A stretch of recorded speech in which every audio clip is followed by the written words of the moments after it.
नमस्कार, माउन्टेन समाचारमा स्वागत छ। म राजाराम गौतम। नमस्कार, म खुशबु दास। सुरुमा अहिलेसम्मका मुख्य समाचार।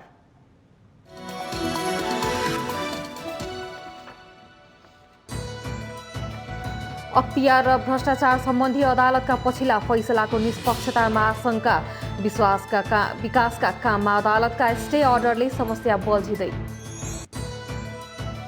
एमालेको एकता प्रक्रिया भत्काएर विश्वासको मत प्राप्त गर्ने प्रधानमन्त्री देउबाको रणनीति। मन्त्री परिषद विस्तारपछि पद नपाउनेहरू असन्तुष्ट हुन सक्ने काङ्ग्रेसको चिन्ता। पार्टीलाई एकताबद्ध बनाउन सम्पूर्ण ध्यान केन्द्रित गर्ने एमालेका नेताहरूको प्रतिबद्धता। 10 बुँदे सहमति कार्यान्वयन गर्ने दोस्रो तहका नेताहरूको निर्णय। काङ्ग्रेसको आसन्न महाधिवेशनको लागि क्रियाशील सदस्यको छानबिन अन्तिम चरणमा। संस्थापन पक्षले नेतृत्व हत्याउन सदस्य थपगट गर्न लागेको पौडेल पक्षको आशंका। रोपाई गरेको महिना दिनमा लहलह बढ्नुपर्ने धान सुकेर पराल भएपछि किसान पीडामा। काभ्रेमा 1400 रोपनीमा लगाइएको धान नष्ट, बिउमै खराबी भएको आशंका। पश्चिम युरोपमा आएको बाढीमा परि ज्यान गुमाउनेको सङ्ख्या 120 पुग्यो। सबैभन्दा बढी क्षति भएको जर्मनीका 2 गाउँ तहस नहस। र टोकियो ओलम्पिकमा नेपाली टोलीमा खेलाडी भन्दा प्रतिनिधिको सङ्ख्या 5 गुणा बढी। पदीय मर्यादा बिर्सिएर विदेश भ्रमणको मोह, सरकारी पैसामा मस्ती र लुट।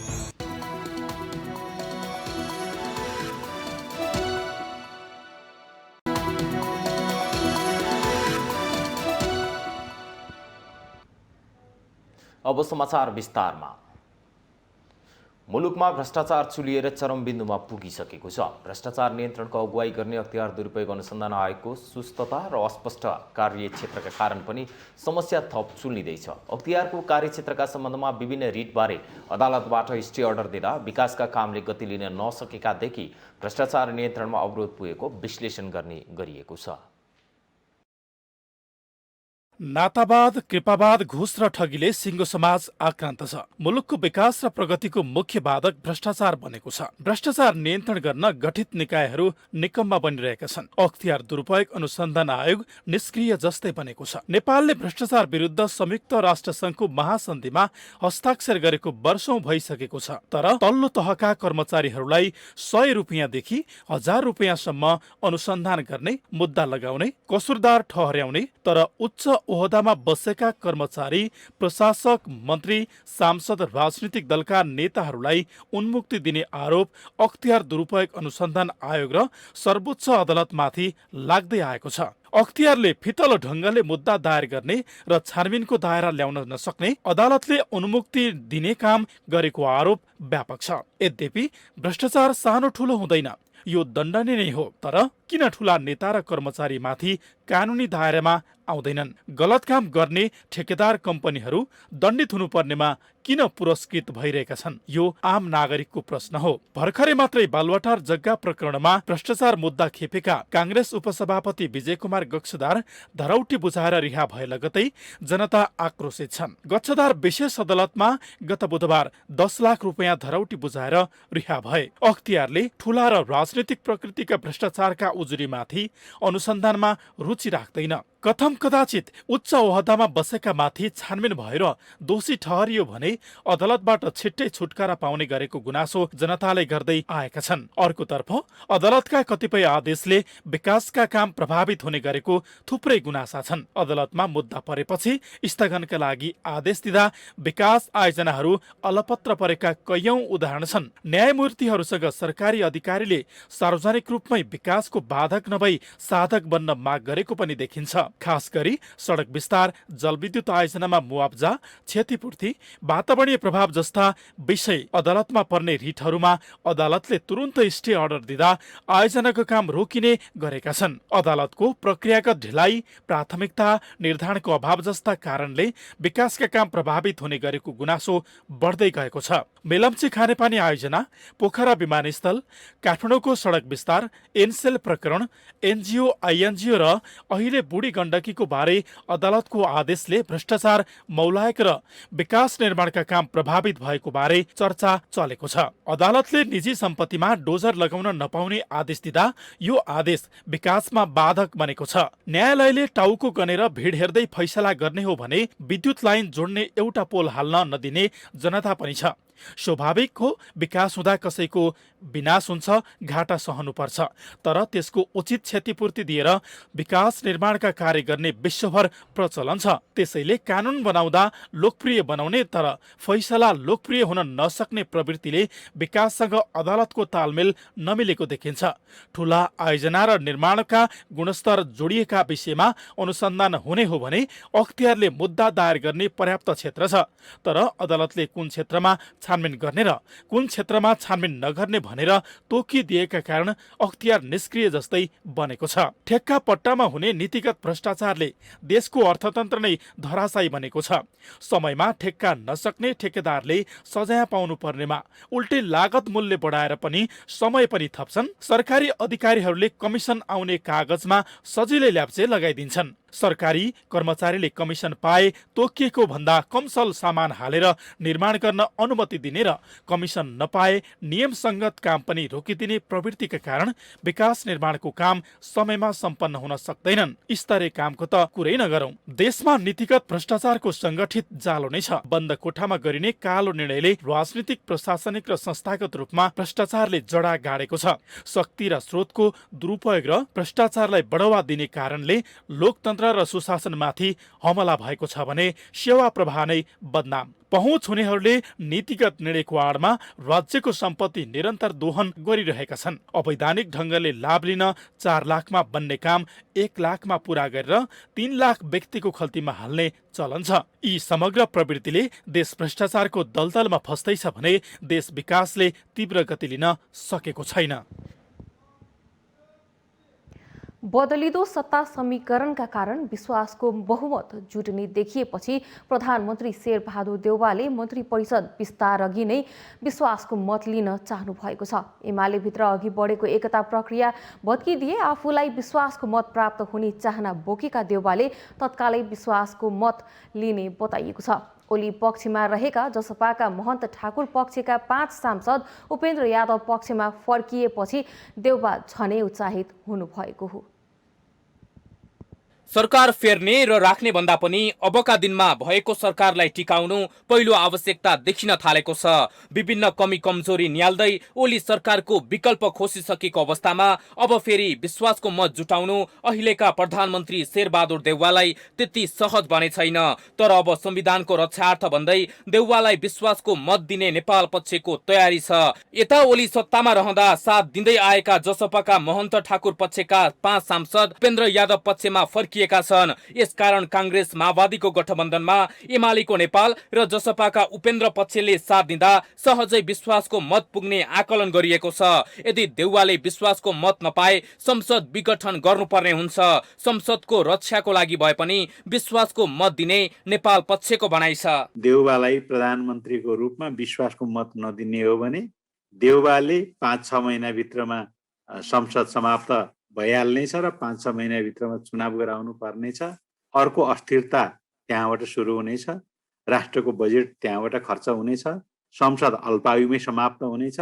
यसकारण यो बेलामा देउवालाई विश्वासको मत दिनु हाम्रो कर्तव्य हुन आउँछ। केही दिन अगाडि नै एमाले वरिष्ठ नेता नेपालले प्रतिनिधि सभा जोगाउन आफ्नो समूहले विश्वासको मत दिने बताइसक्नु भएको छ। अहिलेको परिस्थिति चुनावमा जाने नभएको र कोरोना महामारीसँग लड्दै विकासका काम गर्ने भएकाले सरकार जोगाउन विश्वासको मत दिनै पर्ने नेपाल पक्षका नेताहरू बताउँछन्। सत्ता घटक मध्येकै अर्को दल जसपाको यादव पक्षले पनि साउन 3 गते निर्वाचन आयोगको निर्णयपछि सरकारमा जाने मनस्थिति बनाएको छ। जसपासँग 34 सांसद भए पनि 2 निलम्बित छन्। ओली नेतृत्वको सरकारमा सहभागी हुने बेला ठाकुर पक्षमा 20 र यादव पक्षमा 12 सांसद थिए। 6 जना सांसद यादवतिर लागे, उहाँको पक्षमा बहुमत सांसद पुग्छ। यसरी एमालेको नेपाल पक्ष र जसपाको भरले देउवाले तत्कालै विश्वासको मत लिन चाहेको नेताहरू बताउँछन्। माउन्टेन टेलिभिजन एसडी का लागि पुष्पाश्री कार्की, काठमाडौँ। एमालेका नेताहरूले पार्टीलाई एकताबद्ध बनाउन सम्पूर्ण ध्यान केन्द्रित गर्ने प्रतिबद्धता व्यक्त गरेका छन्। विघटित पार्टी एकता कार्यदलका सदस्यहरूले पार्टीलाई एकताबद्ध बनाउन सम्पूर्ण ध्यान केन्द्रित गर्ने निष्कर्ष निकालिएको प्रतिक्रिया दिएका हुन्। शनिबार बिहान सिंहदरबार स्थित एमाले संसदीय दलको कार्यालयमा बसेको बैठकले पार्टी एकताका लागि गठित कार्यदल जुटाएको 10 बुँदे सहमति कार्यान्वयन गर्दै अघि बढ्ने निर्णय गरिएको एमाले संसदीय दलका उपनेता सुवास नेमाङले जानकारी दिनुभयो।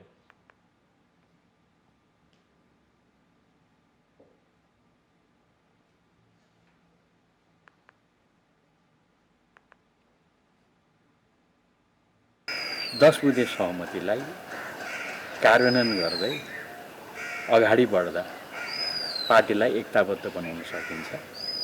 नेकपा एमाले एकताबद्ध हुँदा त्यसले देशको कम्युनिस्ट आन्दोलनको साथसाथै लोकतान्त्रिक आन्दोलनलाई अनि संविधानलाई पनि त्यसले सबल बनाउँछ। यही विश्वासका साथ त्यसमा हामी छलफलमा जुटेका थियौँ। पार्टीलाई एकताबद्ध बनाउने आम पार्टी पङ्क्तिको चिन्ता र सरकारलाई सम्बोधन गर्न स्थायी समितिका नेताहरूबीच अनौपचारिक छलफललाई अघि बढाइएको पार्टीका सचिव गोकर्ण विष्टले बताउनुभयो। आम पार्टी पङ्क्तिको चिन्ता र सरकारसँग जोडिएर हामी स्थायी कमिटीका केही सदस्यहरू अनौपचारिक भेटघाट गरेका हौँ। स्वाभाविक रूपमा यति लामो समय सबै नेता कार्यकर्ताको योगदानबाट निर्मित यो पार्टीलाई एकताबद्ध बनाउनको लागि हामीले चिन्ता व्यक्त गर्नु, हामीले हाम्रा प्रयत्नहरूलाई केन्द्रित गर्ने कुरा स्वाभाविकै हो। हामीले आफ्ना ठाउँबाट पार्टीलाई एकजुट बनाउनको लागि हाम्रा प्रयत्नहरूलाई जारी राख्नु पर्दछ।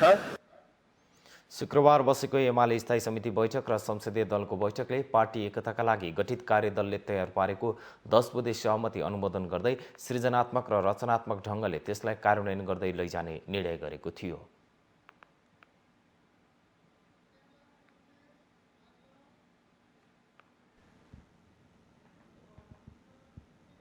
नेकपा एमाले फेरि स्थायी कमिटीको बैठक बोलाएको छ। आइतबार दिउँसो 11 बजे च्यासल स्थित तुलसीलाल स्मृति भवनमा बैठक बोलाइएको हो। आइतबार बस्ने स्थायी कमिटी बैठकले सोमबारका लागि केन्द्रीय बैठक बोलाउने निर्णय गर्नेछ। बैठकमा पार्टीको असन्तुष्ट पक्ष माधव नेपाल पक्षलाई पनि खबर पठाइएको छ। एमालेमा अध्यक्ष ओलीले एकपक्षीय रूपमा बैठक राखेपछि नेपाल पक्ष थप चिडिएको छ। नेपाल पक्षले भोलिको बैठकमा नजाने बताएको छ। अध्यक्ष ओली र वरिष्ठ नेता माधव नेपाल बीच समझदारी निर्माण भएर बोलाइएको बैठकमा मात्र सहभागी हुने नेपाल पक्षको अडान छ।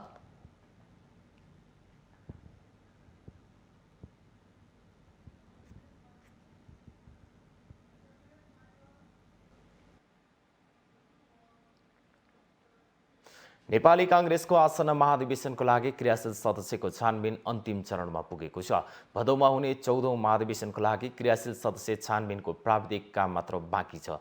77 जिल्लाहरूबाट पठाइएका क्रियाशील सदस्यहरूको फाइल हेरेर छानबिन प्रक्रिया टुङ्गिएको अवस्थामा पुर्याइएको केन्द्रीय सदस्य प्रदीप पौडेलले जानकारी दिनुभयो। अहिलेसम्म 8,52,000 क्रियाशील सदस्यको इन्ट्री भएको छ। यसमा कतिपय सदस्य उजुरीका आधारमा हट्नेछन्, केही वडामा थपिन पनि सक्नेछन्। अहिलेसम्म जनसम्पर्क समितिका क्रियाशील सदस्यता नआइसकेकोले 8,50,000 क्रियाशील सदस्य कायम हुन सक्ने नेता पौडेलको भनाइ छ।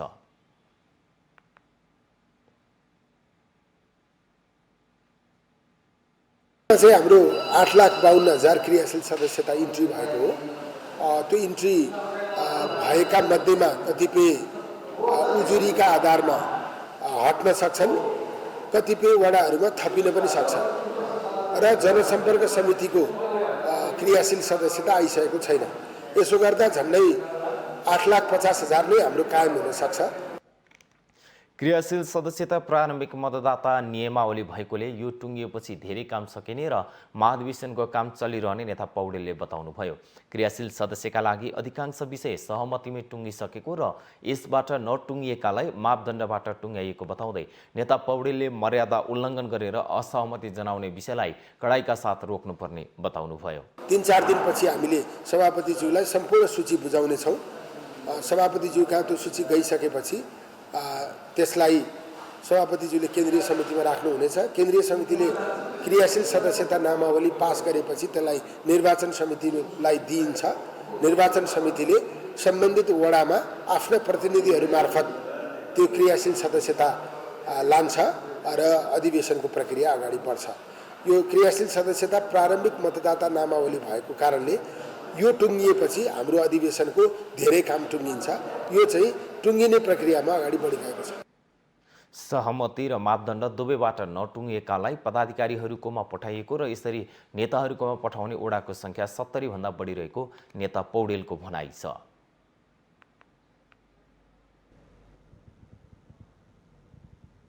नेपाली काङ्ग्रेसले पार्टीका केन्द्रीय सदस्य तथा क्रियाशील सदस्यता छानबिन समितिका सदस्य श्याम घिमिरेमाथि आक्रमण गर्ने पार्टीका नेता कार्यकर्तालाई कारवाही गर्ने भएको छ। पार्टीको पदाधिकारी बैठकले पार्टीको आसन्न 14औं महाधिवेशनका लागि क्रियाशील सदस्यता छानबिनका लागि गठित छानबिन समितिका सदस्य घिमिरेमाथि आक्रमण गर्ने कार्यकर्तालाई कारवाही गर्ने जनाएको हो। सिन्धुपाल्चोक क्षेत्र नम्बर 1 का सभापति बालकृष्ण बस्नेत र त्यसमा संलग्न अन्य कार्यकर्तालाई कारवाही गर्न पार्टीको अनुशासन समितिलाई निर्देशन दिएको हो। निर्णय गरेर ल्याएको पत्र बमोजिम नेपाली काङ्ग्रेस सिन्धुपाल्चोक जिल्ला क्षेत्र नम्बर 1 का सभापति बालकृष्ण बस्नेत एवं आक्रमणको घटनामा संलग्न भएका व्यक्तिहरू उप 24 घण्टाभित्र स्पष्टीकरण काटेर 3 दिनभित्र सङ्गठनको अनुशासनको कारबाही गर्नका लागि सभापति शेरबहादुर देउवाले पार्टीको अनुशासन समितिलाई निर्देशन दिनुभएको छ।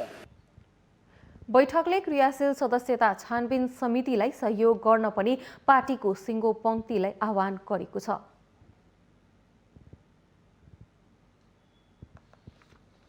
विभिन्न प्रक्रियाहरू विधिसम्मत प्रक्रियाहरू गरिरहँदै गर्दा सबैले संयमतापूर्वक त्यो प्रक्रियालाई आत्मसात गर्न र क्रियाशील सदस्यता छानबिन समितिलाई सहयोग गर्न पार्टीको निर्वाचन समिति लगायतका सबै तहलाई समितिलाई सहयोग गर्न जरुरी छ।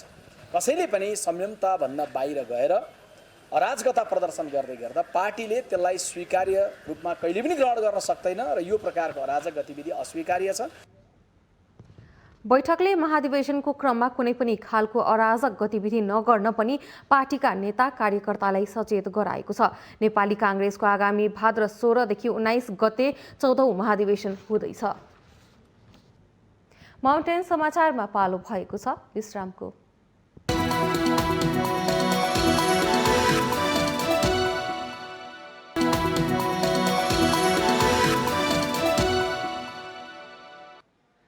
विश्रामपछि स्वागत छ। अब बाँकी समाचार।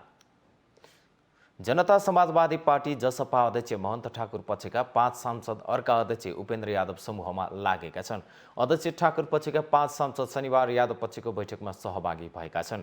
प्रधानमन्त्री केपी शर्मा ओली सत्ताबाट हटेपछि अवसर नपाउने पूर्वानुमान गरेका 5 सांसदहरूले गुट परिवर्तन गरेका हुन्। प्रतिनिधि सभाका सांसदहरू अमृता अग्रहरी, नरमाया ढकाल, रानी मण्डल, प्रमोद शाह र रुही नाज मिकरानीले ठाकुरको साथ छाडेका हुन्। जसपाका वरिष्ठ नेता राजेन्द्र महतोको नेतृत्वमा सरकारमा जाँदा मन्त्री बन्न नपाएकोमा उनीहरू असन्तुष्ट थिए। सांसद मिकरानीले भने आफू तटस्थ रहेको बताउनुभयो। 5 सांसद थपिएपछि जसपा संसदीय दलमा उपेन्द्र यादव पक्षको बहुमत पुगेको छ। उनको पक्षमा 18 सांसद पुगेका छन्, जसमध्ये हरिनारायण रौनियार भने निलम्बित छन्। मुख्यमन्त्री लालबाबु राउत नेतृत्वको प्रदेश 2 सरकारमा नेकपा माओवादी केन्द्र पनि सहभागी भएको छ। मुख्यमन्त्री राउतले माओवादी केन्द्रका भरत प्रसाद शाहलाई आन्तरिक मामिला तथा सञ्चार मन्त्री र रुबी कर्णलाई राज्यमन्त्री नियुक्त गर्नुभएको हो। शनिबार मधेस भवनमा आयोजित कार्यक्रममा मन्त्री शाहले प्रदेश प्रमुख राजेन्द्र झा अहिराज र राज्यमन्त्री कर्णले मुख्यमन्त्री राउत समक्ष पद तथा गोपनीयताको शपथ दिनुभएको छ। माओवादी केन्द्रका सांसदहरूलाई मन्त्री नियुक्त गर्नुअघि 2 मन्त्रीले राजीनामा दिएका थिए। जनता समाजवादी पार्टीबाट आन्तरिक मामिला मन्त्री रहेका ज्ञानेन्द्र यादव र राज्यमन्त्री सरोज सिंह कुशवाहाले शनिबार राजीनामा दिनुभएको छ। यसअघि जसपाको पूर्व राजपा खेमामा 1 मन्त्री र 3 राज्यमन्त्रीलाई 23 जेठमा बर्खास्त गरिएको थियो। 26 जेठमा काङ्ग्रेस 3 मन्त्री सहित सरकारमा गएको थियो।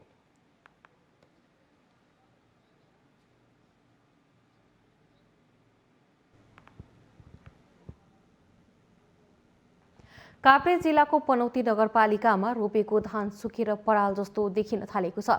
रोपाई गरेको 1 महिना नपुग्दै धानमा देखिएको रोगका कारण कृषकहरू चिन्तित छन्। धान रोपेको 1 महिना पनि नपुगी सुक्न थालेपछि काभ्रेपलाञ्चोकको पनौती नगरपालिकाका किसान चिन्तित छन्। धान सुक्नुमा जथाभावी बजारबाट किनिएको बिउमै खराबी भएको हुन सक्ने किसानले आशंका गरेका छन्। पनौती नगरपालिकाका अधिकांश फाँटमा लगाइएको धानमा खैरो फड्के किरा र सिड ब्लास्ट नामको रोग लागेको बताइएको छ। पनौती नगरभित्र करिब 1400 रोपनीको धान खेत सुकेर पराल जस्तै देखिएको छ। 2 रोपनीमा चाहिँ टाइचिन लागेको छ अनि 1 रोपनीमा मन्सुली, 1 रोपनीमा चाहिँ हाइब्रिड लागेको छ। अरूमा भन्दा चाहिँ सबभन्दा बढी चाहिँ हाइब्रिडमै देखिएको छ। मन्सुलीमा पनि देखिएको छ थोरै मन्सुली र टाइजिङमा, तर धेरै चाहिँ हाइब्रिडमै हो। त्यो गाँजिने औषधि भन्दा त्यो एउटा लिएर छरेको थिएँ अनि त्यही किराको औषधि हाल्यो 2 चोटि अनि 1 चोटि अर्को औषधि भन्दा के एउटा लिएर दिनुभएको थियो। त्यही कृषिबाट त्यति हो। धेरै उत्पादनको लोभमा किसानहरूले विभिन्न जातका प्याकेटको धान रोपेका कारण फाँटमा लगाइएका खुम्लचार, टाइचिन, मन्सुली धानमा पनि रोग सर्दै गएको छ। विषादी प्रयोग तथा अन्य रोग नियन्त्रणका विधिहरू अपनाउँदा पनि रोग नियन्त्रणमा आउन सकेको छैन। नगरपालिकाले चाहिँ हामीलाई एकचोटि यो धान हामीले परीक्षण गर्न गएका थियौँ। त्यो लैजाँदाखेरि के अरे एउटा कीटनाशक औषधि भनेर किराकै चाहिँ बिख दिएको थियो मेरो लागि चाहिँ। त्यो हाले त्यसले खास केही भएन। अनि अब हामीलाई रोग के अरे क्षति चाहिँ केही अनुदान दिएदेखि हुन्थ्यो भने छ। अब चाहिँ यो फिर्नीवाला नदेखेपछि अब यसलाई भलौतिर हाल्नु नै रोप्ने सोच छ मेरो चाहिँ। त्यहाँ औषधि नै किनेर हाल्यो, औषधि किनेर बरु त्यो औषधि हाल्ने पैसाले किने भए 3 बोरा 4 बोरा चामल आउँथ्यो। त्यसै पुति त्यति हालिसक्यो, त्यही धानसान फिरेको छैन। त्यहाँ कृषिबाट अलिकति एक सिसी दिएको थियो, अब त्यो 1 सिसी त्यो पनि हालिदिनु मिसाएर त्यतिले मात्रै के पुग्थ्यो। अधिकांश धानमा लाई जस्तो देखिने किरा, सेतो पुतली, अन्य आँखाले नदेख्ने किराहरूले बोट खाने गरेको छ। पनौती नगरपालिका भित्र लगाइएको धानमा देखिएको समस्या समाधानका लागि विषादी वितरण गरी प्राविधिकहरू खटाइएको छ। नगरपालिकामा पनि हाम्रो कार्यकक्षबाट जनताले ल्याउनु भएको नमुनाको आधारमा किरा छ भने किरालाई न्यूनीकरण गर्नलाई दिएका छौँ, किरा मार्नको लागि विषादी। यदि त्यो किरा छैन तल चाहिँ त्यही ऊ मात्रै लागेको छ भने सिड ब्लास्ट मात्रै त्यो ढुसीको कारणले लाग्ने रोग मात्रै लागेको छ भने हामीले त्यो पनि दिएको छ। र माटोमा जिङ्कको कमीले गर्दा हुन्छ भनेर हामीले त जिङ्क पनि व्यवस्थापन गरेका छौँ, त्यो पनि दिएको छ। त्यो चाहिनेलाई त एकैचोटि नै हामी त्यो दिनौँ 2 थरीकै। पनौती नगरपालिकाले धानमा देखा परेको रोगको ल्याब परीक्षण गरी प्राविधिक खटाई करिब 1400 रोपनीका किसानहरूलाई विषादी उपलब्ध गराएको छ भने आवश्यक बजेट विनियोजन गरेको छ। कोहीको पूर्ण रूपमा नआउने अवस्थाको हो कि भन्ने क्षति पनि भएको छ। कोहीको भर्खर संक्रमणको अवस्था पनि छ, कोहीको मध्यम खालको अवस्था पनि छ। त्यो औषधि दिँदा चाहिँ रकम भन्दा पनि कति ट्याङ्की युज गर्छ त्यो मान्छेले भन्ने हुँदो रहेछ कि त्यसको आधारमा चाहिँ हामीले औषधि वितरण गरेका छौँ। कोहीलाई अलि धेरै पनि छ, कोहीलाई थोरै पनि छ। अब यो बान्ने मात्रा त त्यो जुन कि हाम्रो कृषि समितिको जिटिएसआर प्रमुख खाद्यान्न बाली धानको बिउमा भएको खराबीका कारण किसान मर्कामा परेको घटना यो पहिलो भने होइन। स्थानीय तहले गलत धानको बिउ बिक्री वितरण गर्नेलाई कारबाहीको दायरामा ल्याई कृषकलाई उचित क्षतिपूर्ति दिनेतर्फ ध्यान पुर्याउन आवश्यक छ। माउन्टेन टेलिभिजन एचडीका लागि काभ्रेपलाञ्चोक सहकर्मी अरविन्द गौतमको रिपोर्ट। पर्वतको जलजला गाउँपालिका 7 धाइरिङको सल्यान गाउँका किसानहरूले काँक्रोको बिउ उत्पादन गरेर मनग्गे आम्दानी गरेर आत्मनिर्भर भएका छन्। धाइरिङको सल्यान गाउँका स्थानीयले परम्परागत रूपमा बिउ उत्पादन गरेर वार्षिक 3 करोड रकम गाउँ भित्र्याउने गरेका छन्। पर्वतको जलजला साथ धाइरिङको सल्यानका अधिकांश घर परिवार व्यावसायिक ताजा तरकारी र बिउ उत्पादनमा सक्रिय छन्। यहाँबाट भक्तपुर लोकल काँक्रो र गोलभेडाको बिउ उत्पादन गर्ने गरिएको छ। विगत 15 वर्षदेखि यहाँका किसानले व्यावसायिक रूपमा बिउ उत्पादन गर्दै आएको भए पनि राज्यको तर्फबाट सहयोग नहुँदा उनीहरूले परम्परागत तवरले बिउ उत्पादन गरेका कारण उचित बजार पाउन सकेको छैन। यसको उपल्लो पुस्ता मूल बिउ राज्यले उपलब्ध गराइदिने अनि यसको गुणस्तर नियन्त्रणका उसले गएर आएर हेरिदिने, ट्याग लगाइदिने, फिल्ड आएर हेरिदिने, त्यो गर्दै सहज हुन्थ्यो। गरे अहिले गरौँला भन्ने मेरो सोच हो, तर यो लकडाउनले गर्दा त्यो सकिनँ। मैले गुणस्तर नियन्त्रण कार्यालय पोखरासित बार सम्पर्क गरिराखेका थिएँ र यसको बिउको क्वालिटी राख्नलाई प्रजनल प्रथम पुस्ता भनेर मैले बिउ लगाएको छु। त्यसको प्रमाणपत्र छ क्या मसँग? मलाई त्यो प्रमाणपत्र भयो भने मलाई अब समस्या छैन। त्यतिसम्म गरेको थिएँ, तर यो लकडाउनले गर्दा अहिले मैले सकिनँ। धेरै जसो काँक्रो र गोलीभेडाको बिउ लाउँछ, बिउ हेर्दी अब यहाँ समूह चाहिँ नि अब हाम्रो यो सिटको स्टेटबाट हो, अर्को चाहिँ नि ग्रेसवानबाट छ अर्को समूह, एउटा चाहिँ नि मनोकामना हो कि योबाट छन् एउटा, त्यसरी 3टा समूह छ। केजीको त थोरै भयो भने माग भयो भने अब 2022 पनि बेचियो, अब कहिले 24-25 सय नि भयो। मेसिन तथा औजार बिनै पनि उनीहरूले बिउ उत्पादन गरेर वर्षेनी 2 देखि 3 करोड रुपैयाँ गाउँमा भित्र्याउँछन्। यहाँ उत्पादन गरेको भक्तपुर लोकल काँक्रोको बिउ नेपालभर प्रख्यात छ। यहाँका करिब 83 घर परिवारले 3वटा समूहमा आबद्ध भई व्यावसायिक रूपमा बिउ उत्पादन गर्ने गरेको बताउँछन्। उत्पादन गरेको बिउको बजारीकरणमा राज्यले आवश्यक सहयोग र सहजीकरण गरिदिन माग गरेका छन्। यहाँ चाहिँ किसानहरूले उत्पादन गर्ने र डाइरेक्ट लगाएर बेच्ने बजारीकरणको समस्याले गर्दा अहिले गत साल पनि बिउ चाहिँ गाउँमै चाहिँ थन्कियो र अहिले पनि त्यो स्थिति चाहिँ हुने हो कि भन्ने एउटा चिन्ता किसानमा चाहिँ छ। यसलाई चाहिँ राज्यले अलि सुधारको पाटो चाहिँ लानुपर्ने देखिन्छ। व्यावसायिक तरकारी र बिउ उत्पादन गर्ने कृषकहरूलाई वडाले मल, बिउ, साना कृषि औजार सहयोग गर्दै आएकोले आगामी दिनमा कृषि पेसालाई व्यावसायिक बनाएर लैजाने तयारी थालेको छ। यस वर्षदेखि गाउँपालिकाले बिउ पकेट क्षेत्र घोषणा गरेको वडा अध्यक्ष टुङ्गनाथ आचार्यले बताउनुभयो। यो वर्षदेखि हाम्रो यो सल्यान एरिया र यो भन्दा तल्लो भेडाबारी एरियालाई बिउ पकेट क्षेत्रको रूपमा गाउँपालिकाले छनौट गरेको छ। अब यसमा कृषकलाई आवश्यक पर्ने औजार सामग्री उत्पादनको लागि सिँचाइ, यन्त्रीकरण लगायतका सेवा सुविधाहरू त्यो पकेट मार्फत यहाँ वितरण गर्ने गरिएको छ। खाद्यान्न बाली लगाउँदै आएका किसानले तरकारी खेती सुरु गरेर फस्टाउँदै गएपछि तरकारी खेतीबाट आत्मनिर्भर भएका छन्। उर्वर भूमि र पर्याप्त सिँचाइ सुविधा भएकाले सल्यानको फाँटमा बिउको साथै तरकारी खेती समेत राम्रो हुने गरेको छ। फाँटमा जग्गा नभएकाले भाडामा लिएर पनि तरकारी खेती गरेका छन्। यहाँका हरेक किसानले न्यूनतम 1 लाखदेखि 10 लाख रुपैयाँसम्म वार्षिक आमदानी गर्छन्। माउन्टेन टेलिभिजन HD का लागि बागलुङ सहकर्मी सुभाष आचार्यको रिपोर्ट। माउन्टेन समाचारमा पालो भएको छ विश्रामको।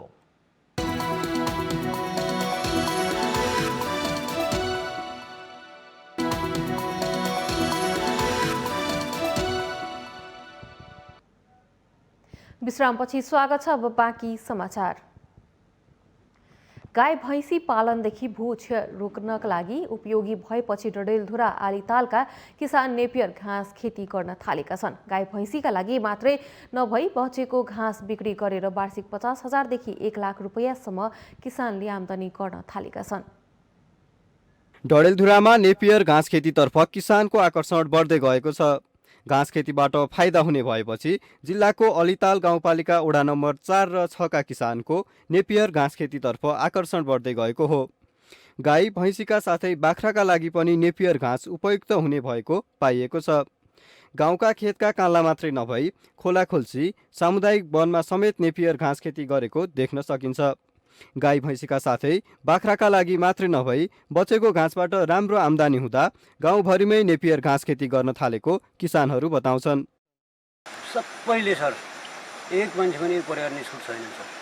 यो अलि अब अरू इभनको खर्च भन्न अलि अब सजिलो नि सर। अलि एक घुरा काट्दैन अलि ऊ हुन्छ सर, भारी पनि हुन्छ, झोक पोसिलो पनि हुन्छ, आइमाहरूलाई सजिलो हुन्छ।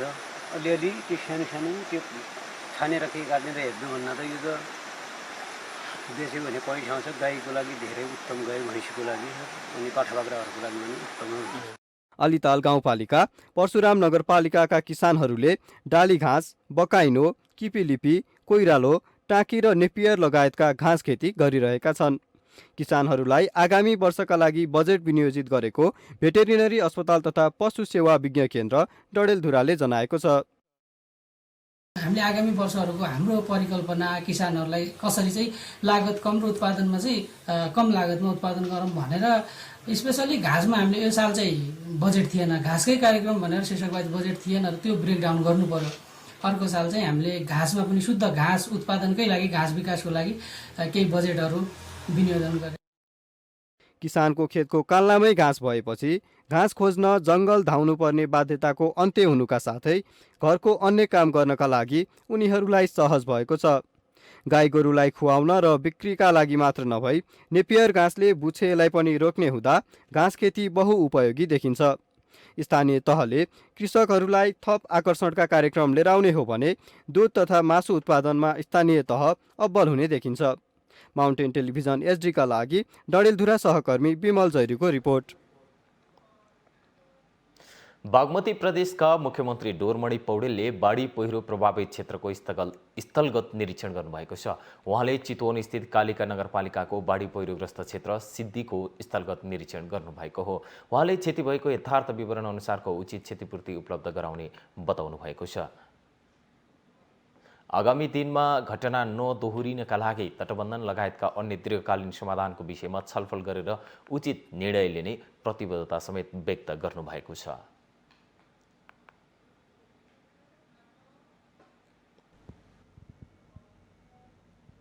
असारको अन्तिमसम्म पनि पर्वतमा आधा क्षेत्रफल रोपाई हुन सकेको छैन। लगातारको वर्षा र आर्थिक वर्षको अन्त्यसम्म हुने असारे विकासका कारण सिँचाइ अवरुद्ध हुँदा रोपाई हुन नसकेको हो। ठाउँ ठाउँमा गएको पहिरोले खेतीबारीमा आवत जावत गर्न समस्या भएको छ। नहर पुरिँदा सिँचाइमा समस्या भएपछि किसानले खेत रोप्न नसकेको बताएका छन्। पर्वतमा असार सकिदासम्म कुल क्षेत्रफलको आधा भूभाग मात्रै रोपाई भएको छ। अहिले कुल 9000 हेक्टर सिँचाइयुक्त जमिन रहेको पर्वतमा जम्मा 40% मात्रै रोपाई भएको हो।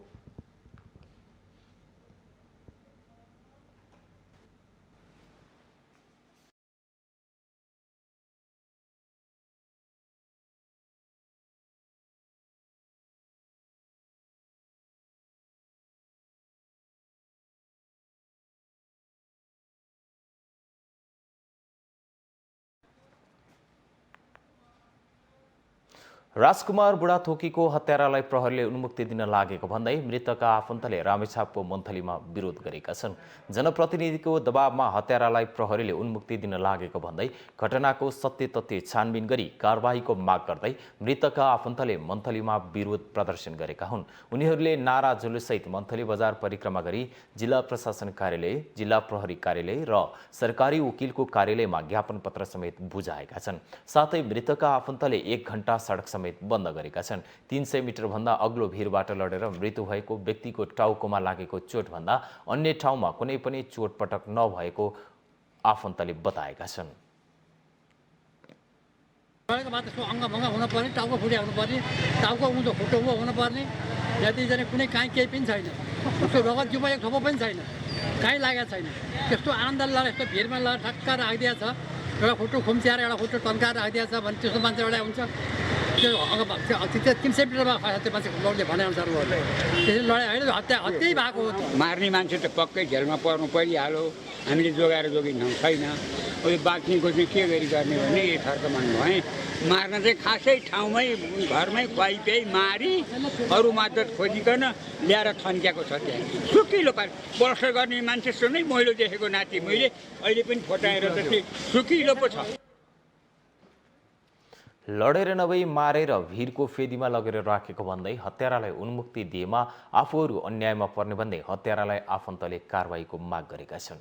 सिधा काम गरेर खाने उसले आफ्ना जान परिवार बाबुआमा पालिरहेको अर्काको काम गरेर खाने दाइलाई चाहिँ त्यसरी हत्या गरी मारेको हुँदा ऊ आफै मरेर आत्महत्या गरी मरेको होइन, उसलाई हत्या गरेर नै मारिएको हो। त्यसको लागि न्याय पाउनको लागि म त्यही अनुरोध गर्दछु। प्रहरीले मृतकका आफन्तले दिएको किटानी जाहेरीको आधारमा 3 जनालाई नियन्त्रणमा लिएर अनुसन्धान गरिरहेको छ। हामीसँग आर्थिक अन्तर्राष्ट्रिय र खेल समाचार बाँकी नै छन्। माउन्टेन समाचारमा पालो भएको छ विश्रामको।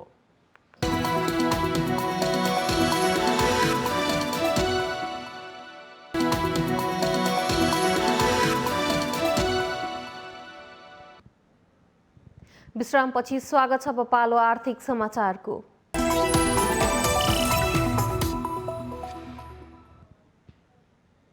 लुम्बिनी लुम्बिनी प्रदेश सरकारले आर्थिक वर्ष 2077-78मा 79.42% पुँजीगत खर्च गरेको दावी गरेको छ। पूर्वाधार निर्माणका लक्ष्यहरू कार्यान्वयनमा उल्लेखनीय उपलब्धि हासिल भएकोले सरकारले 100% प्रगति पाएको प्रदेश सरकारको दावी रहेको छ।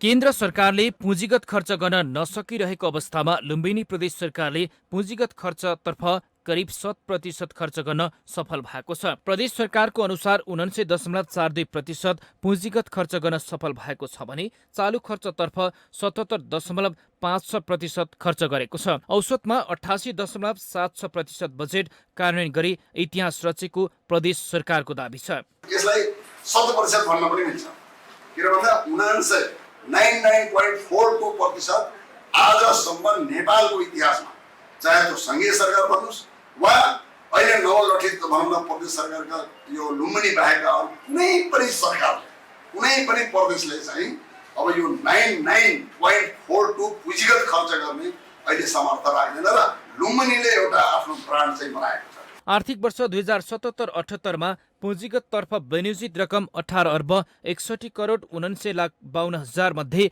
18,51,27,27,682 रुपैयाँ अर्थात् 79.42% खर्च भएको मन्त्रालयको भनाइ छ।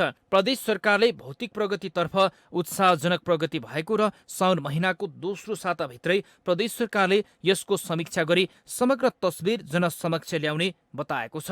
प्रदेश सरकारको कुशल नेतृत्वको कारणले सफलता प्राप्ति गर्न सकेको प्रदेश सरकार प्रवक्ताको भनाइ छ। यो हाम्रो लागि एउटा गर्वको कुरो छ कि वास्तवमा लुम्बिनी सरकारले चाहिँ सिस्टम बसाल्ने मात्रै नभएर अब पुँजीगत खर्च गर्न पनि अहिले नेपालकै इतिहासमा केन्द्रीय सरकार समेतलाई चुनौती दिने गरी अथवा केन्द्रीय सरकार कहिलेदेखिको सरकार हो, कहिलेदेखिको त्यसको संरचना हो, कहिलेदेखिको अब उसका चाहिँ भनौँ न कर्मचारीहरू यथावत छ, तर केन्द्रीय सरकारले आजसम्मको कुनै वर्षको इतिहासमा चाहिँ 99 पुर्याएको हामीले सुनेका थियौँ, तर यो लुम्बिनी प्रदेशले चाहिँ त्यो रेकर्ड बिट। प्रदेश सरकारको सुरुवाती चरण आर्थिक वर्ष 2075-76मा पुँजीगत तर्फ 16,62,63,98,000 विनियोजन भएको थियो। सो मध्ये 61.19% खर्च भएको थियो। आर्थिक वर्ष 2076-77मा विनियोजन भएको 18,57,64,79,000 मध्ये 79.25% खर्च भएको थियो।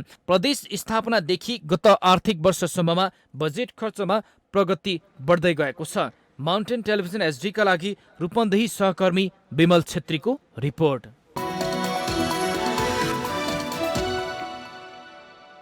यो सँगै हामी माउन्टेन समाचारको अन्त्यमा आइपुगेका छौँ। जाँदा जाँदै मुख्य समाचार पुनः एकपटक।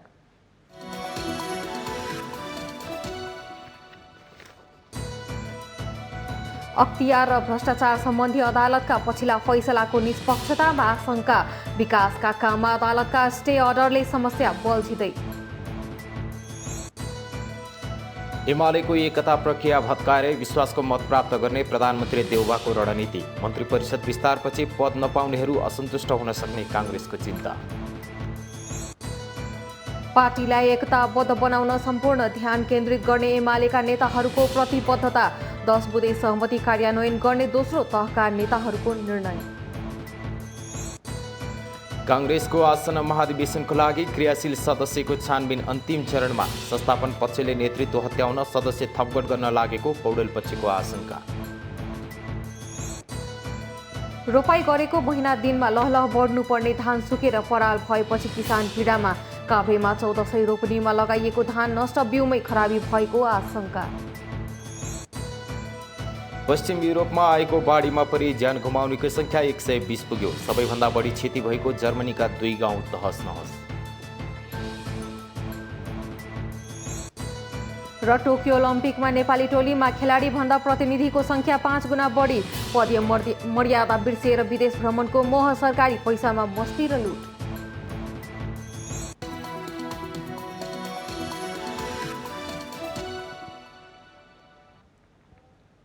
माउन्टेन समाचार अहिलेलाई सकियो। सत्य, तथ्य र निष्पक्ष समाचारका लागि हेर्दै रहनुहोला माउन्टेन टेलिभिजन एसडी। नमस्कार।